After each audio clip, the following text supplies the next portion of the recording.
দাড়িতে সুন্নাত, টুপিতে সুন্নাত, পোশাকেও সুন্নাত আসি। পাথরের আঘাত খাওয়া সেটা যে সুন্নাত, কেন মনে হয় না তোমার কাছে?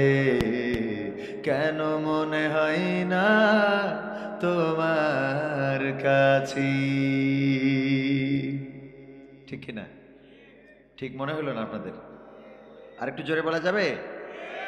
দাড়িতে সুন্নাত, টুপিতে সুন্নাত, পোশাকেও সুন্নাত আসি। পাথরের আঘাত খাওয়া সেটা যে সুন্নাত, কেন মনে হয় না তোমার কাছে? কেন মনে হয় না তোমার কাছে? নবীর প্রেমে তুমি দাওয়াতে তাবলীগ ধারণ করেছ বুকে। সেই তুমি আজ কেন জুলুমের প্রতিবাদে আওয়াজ তোলো না মুখে? নবীর প্রেমে তুমি দাওয়াতে তাবলীগ ধারণ করেছ বুকে। সেই তুমি আজ কেন জুলুমের প্রতিবাদে আওয়াজ তোলো না মুখে? মেসওয়াক করো তুমি রোজ প্রতিদিন, মেসওয়াক করো তুমি রোজ প্রতিদিন, সেখানেও সুন্নাত আছে। পাথরের আঘাত খাওয়া, মাঝে মাঝে জেলে যাওয়া সেটা যে সুন্নাত, কেন মনে হয় না তোমার কাছে? কেন মনে হয় না তোমার কাছে? মিলাদুন নবীতে বড় সোচ্চার তুমি, নাকি দেখানো লোক? সেই তুমি জানলে না আমার রাসূল ছিলেন সফল রাষ্ট্রনায়ক। ঠিক না বেঠিক? আপনাদের কষ্ট হয়ে যাচ্ছে? আওয়াজ দেয়া যাবে ঠিক না বেঠিক? মিলাদুন নবীতে বড় সোচ্চার তুমি, নাকি দেখানো লোক? সেই তুমি জানলে না আমার রাসূল ছিলেন সফল রাষ্ট্রনায়ক। ওহুদের ময়দানে দাঁত ভাঙা ঘটনা, ওহুদের ময়দানে দাঁত ভাঙা ঘটনা তোমার কিতাবে কি আছে? পাথরের আঘাত খাওয়া, মাঝে মাঝে রিমান্ডে যাওয়া সেটা যে সুন্নাত, কেন মনে হয় না তোমার কাছে? কেন মনে হয় না তোমার কাছে? ঠিক বললাম না বেঠিক বললাম? এখানে স্টেজে যাদেরকে দেখছেন, আমার মাহবুবুর রহমান ভাই উপজেলা কর্ম পরিষদ সদস্য, জীবনে জেল খেটেছেন, মামলা আছে ছিল। আমার সাইফুল ভাই মামলা আছে, কারাগারে নির্যাতন সহ্য করেছেন। এমনি ভাবে ইসলামী আন্দোলনের নেতাকর্মী যারা আছে জেল খেটেছেন, জুলুম নির্যাতন সহ্য করতে হয়েছে। সর্বশেষ অনেকের ফাঁসিতে ঝুলে এই পৃথিবী থেকে বিদায় নিতে হয়েছে। বলেন ঠিক কিনা? আর একদল আছে যারা সুন্নাহ মানে, মেসওয়াক করে, দাড়ি রাখে, টুপি পরে, পাঞ্জাবি জুব্বা গায়ে দেয়, ছোট্ট ছোট্ট চুন্না ভাত খাওয়ার শেষে মিষ্টি খাওয়া সেটাও ছাড়ে না। কিন্তু আমার ফিলিস্তিনের ভাইয়েরা মরছে, একটা দিন রাজপথে তাদের কোনো ভূমিকা আছে? না নাই, তাদের জন্য দোয়াও করতে চায় না। ওগো আমার ভাইয়েরা, ইসরায়েল শুধু ফিলিস্তিনি দখল করছে না, আজকের খবর হলো সিরিয়াতেও তারা হামলা শুরু করেছে, সিরিয়াও দখলে নিতে চায়। মুসলমানেরা ঘুমায়, অলস অলস সময় পার করে মুসলমানেরা, এতটাই অলস হয়ে গেছে। ওই একটা শ্রেণী কক্ষে যেমন টিচার বলেছিল তোমাদের মধ্যে অলসকে হাত উঁচু করো, আমি পুরস্কার দেব, সবাই হাত উঁচু করেছে, একজন করে নাই। বলল কি ব্যাপার, তোমার কি পুরস্কারের দরকার নাই? যারা অলস সবাই তো হাত উঁচু করেছে পুরস্কারের জন্য, তুমি করো নাই কেন? কয় স্যার ওইটা করে কিনা, ওইটা করে কিনা, তার মানে অলস কোনটা? মুসলমানদের অবস্থায় এইটা। রাজপথে থাকবে কে, মিছিল করবে কে, মিটিং এ যাবে কে? আজকে পহেলা বৈশাখ পালন হয়েছে, আমার যুবকেরা তরুণের আগে পহেলা বৈশাখে পান্তা ইলিশ দিয়ে শুরু করতো, বিভিন্ন নাচ গান ডিজে বাজাতো।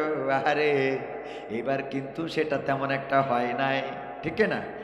আছে না? সেটা তো নাই, বরং ফ্যাসিবাদের মূর্তি দেখানো হয়েছে। ওই মূর্তি বানানোকে কেন্দ্র করে আবার আগুন লাগিয়েছিল কোন আল্লাহর বান্দা, পরহেজগার, উলিয়া উলিয়া, রাতের অন্ধকারে যে আগুন লাগিয়েছে। এখন প্রতিটা মিছিলে মিছিলে ফ্যাসিবাদের প্রতিকৃতি আছে না নাই? যারা অন্যায় করবে, জুলুম করবে, তাদেরকে এইভাবে আল্লাহ পৃথিবীতে তারা বেঁচে থাকতেই দেখে গেল। লাঞ্ছনা কাকে বলে, ঠিক না বেঠে?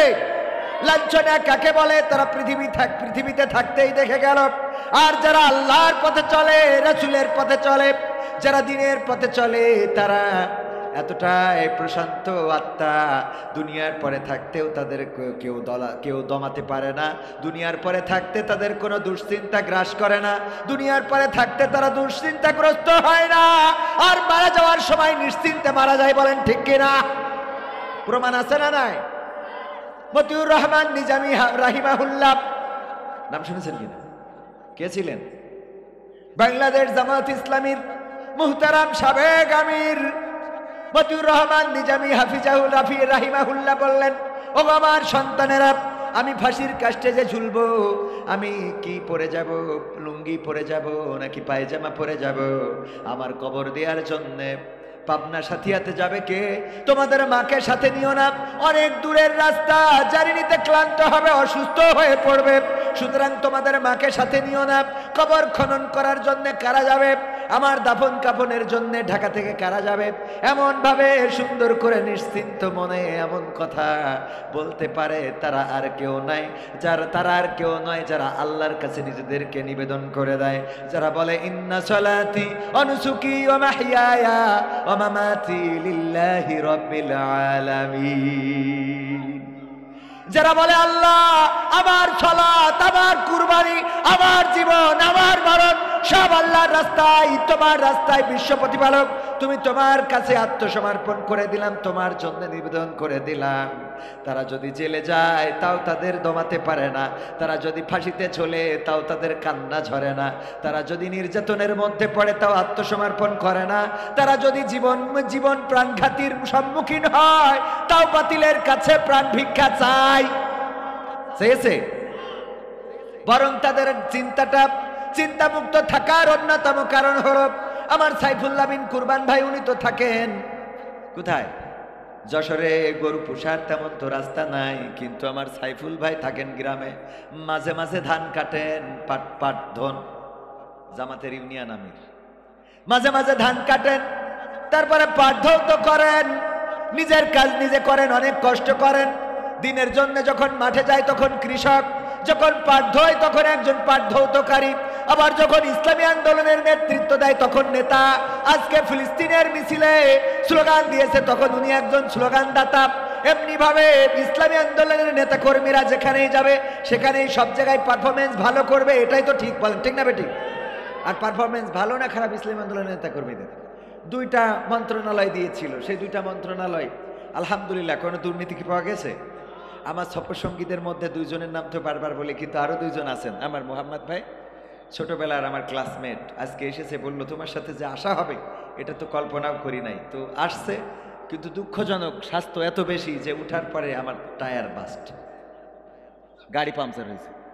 তো উনার একার দোষ না, কারণ আরো 4 জন ছিল, আমার ভাই একটু স্বাস্থ্য বেশি। আর আমার বিএনপির নেতা গঙ্গানন্দপুর ইউনিয়ন আমার লাকি ভাই, উনি বিএনপি হইলেও আমাদের প্রতি অত্যন্ত পজিটিভ, অত্যন্ত মানে বলা যায় যে বিএনপি জামাত ইসলাম।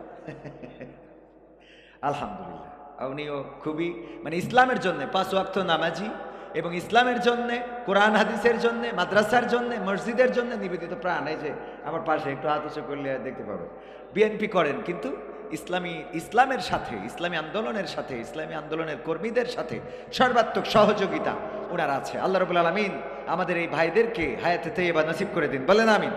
তো আমার সাইফুল ভাই গরু পালন করে, এই গরু একটার খাইতে দেওয়ার জন্য মাঠে ছেড়ে দিয়ে এসেছে, কিন্তু আমার সাথে সফরে আসার কারণে বাড়ি ফিরতে দেরি হয়ে যাবে, 11টার পরে বাড়ি ফিরবে। গরু মাঠে খাইতে যে ওই গরু যেখানে খাইতে দিছিল পাশে ছিল একটা বন, জঙ্গল থেকে একটা বাঘ বের হয়েছে। বাঘ বের হওয়ার পরে গরুরে দিয়েছে দৌড়ানি। গরুরে ধরার জন্য যখন বাঘ দৌড়ানি দিয়েছে, গরু দৌড়ায়, বাঘও দৌড়ায় গরুর সাথে। বাঘের সাথে কি গরু দৌড়ায় পারবে? পারলো না, পারবে না। এই চিন্তা করে গরু চিন্তা করলো এখন মেধা খাটাইতে হবে, যেহেতু দৌড়াইয়ে পারা যাবে না, কি করা যায়? পাশে ছিল একটা কাদাওয়ালা জমিন, কাদাওয়ালা জমিনে দিয়েছে লাফ। 4টা হাত পা ওই কাদার মধ্যে ডেবে গেছে। বাঘও ধরার জন্য ওই গরু যখন লাফ দিয়েছে, বাঘও লাফ দিয়েছে। বাঘের দৌড়ের গতি ছিল বেশি, এই জন্য গরুরে রেখে 3 হাত সামনে যেয়ে পড়েছে, কারণ দৌড়ের গতি তো বেশি। তো ও 3 হাত সামনে, ওরও 4 হাত পা কাদার মধ্যে কি ডেবে গেছে। যাওয়ার পরে গরু কোনো টেনশন ছাড়া পার পরে পা তুলে দিয়ে আমার মোহাম্মদ ভাইয়ের মতো পান খাচ্ছে। পান তো না, মানে জাবর কাটায় না আর কি। আর বাঘ চিন্তা করছে আমি কি করি বের হব, কাদার মধ্যে থেকে ছুটাছুটি, মানে নিজের হাত পা খুব টানাটানি করতেছে, কোনো লাইন হয় না। গরুর দিকে খালি তাকায় আর দেখে শালা জাবর কাটে। কয় শালা তুই তো মানুষই না। আমার আবার এই শব্দগুলো না বলাই ভালো, মানে আমার এই হয়ে যাই, এটা এই হয়ে যাওয়াটা বন্ধ করে দিতে হবে। আল্লাহ আমার হেদায়েত করুন, বলে না আমিন।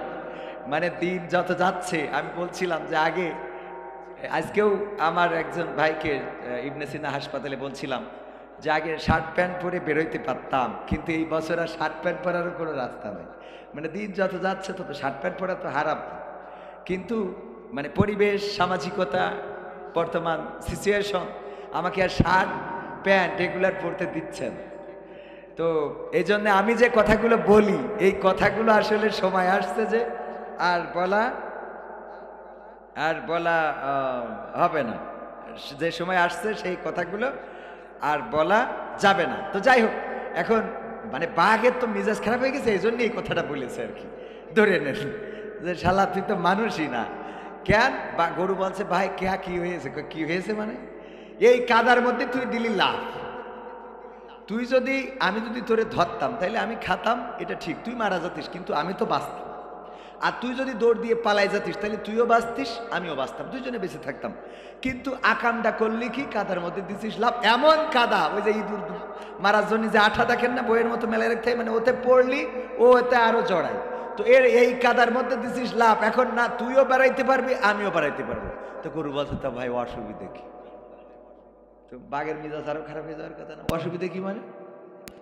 বলছে কোনো অসুবিধা হয়ে কাজ নেই। আমার দুঃখ হইলো যে এই বিপদের মধ্যে আমি যখন চিন্তায় আমার টেনশন বেড়ে যাচ্ছে, মানে চিন্তায় টেনশন বেড়ে যাচ্ছে আর কি, সেই সময় তুই জাবর কাটাচ্ছিস কই না আন্দাজ, এটা কত? গরু বলছে বাঘ, ও গো বাঘ ভাই, তোমারে যদি আমি ওয়াজ করে শোনাই তাহলে বুঝতে পারবা কি ওয়াজ। ও গো বাঘ, তুমি থাকো বনে আর আমি থাকি কোথায়? আমি থাকি লোকালয়ে, আমি থাকি মানুষের মধ্যে, সমাজের মধ্যে। আমি একজন মানুষের গোলাম, আমি একজন মানুষের কাছে আমার মাথাটা নত করেছি। আমি সাইফুল ইসলামকে বলেছি ইন্না সালাতি ওয়া নুসুকি ওয়া মাহইয়ায়া ওয়া মামাতি লিল্লাহি রাব্বিল আলামিন।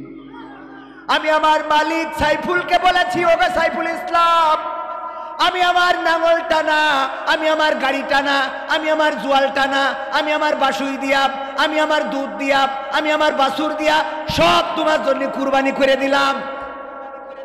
আয়াতের অর্থ বুঝেছেন তো? গরু কি বলিছে? আমার নাঙল টানা, আমার জোয়াল টানা, আমার গাড়ি টানা, তুমি যদি বলো ডাইনে তাহলে আমি ডাইনে যাব, তুমি যদি বলো বামে আমি বামে যাব। এমনকি আমার সাইফুল আমার মালিক, উনি যদি আমার জবাই দেওয়ার জন্য নিয়ে যেয়ে খুঁটির সাথে বেঁধে রাখে, একটা গরুরে যেখানে কুপাবে ওই জায়গায় আমার বাইতে রাখলেও আমি বসে জাবর কাটাবো। কথা কয় না, ওখানে বসে গরু জাবর কাটাই কিনা, কারণ ওর সন্তুষ্ট মানে মালিকের সন্তুষ্ট, মালিক সন্তুষ্ট মানে ও সন্তুষ্ট, ঠিক না বেঠিক? গরু নিবেদিত প্রাণ মালিকের কাছে সঁপে দিয়েছে, আত্মসমর্পণ করেছে, বলেছে ইন্না সলাতি ও নুসুকি ও মাহিয়ায়া ও মামাতি লিল্লাহি রাব্বিল আলামিন। গরু বলিস আমার নাঙল টানা, জল টানা, গাড়ি টানা, এমনকি আমার যেদিন জবাই করি ভাগাই দিবা, সব তোমার জন্য। এই জন্য গরুর টেনশন নেই। কেন টেনশন নেই বলছে গো বাঘ ভাই? এই জন্য আমার মালিক সাইফুল ইসলাম উনি মাহফিলে গিয়েছে কবির বিন সামাদের সাথে, রাত্রে বাড়িতে এসে গোয়াল ঘরে টস মেরে যখন দেখবে আমি নাই, তখন কি করবেন?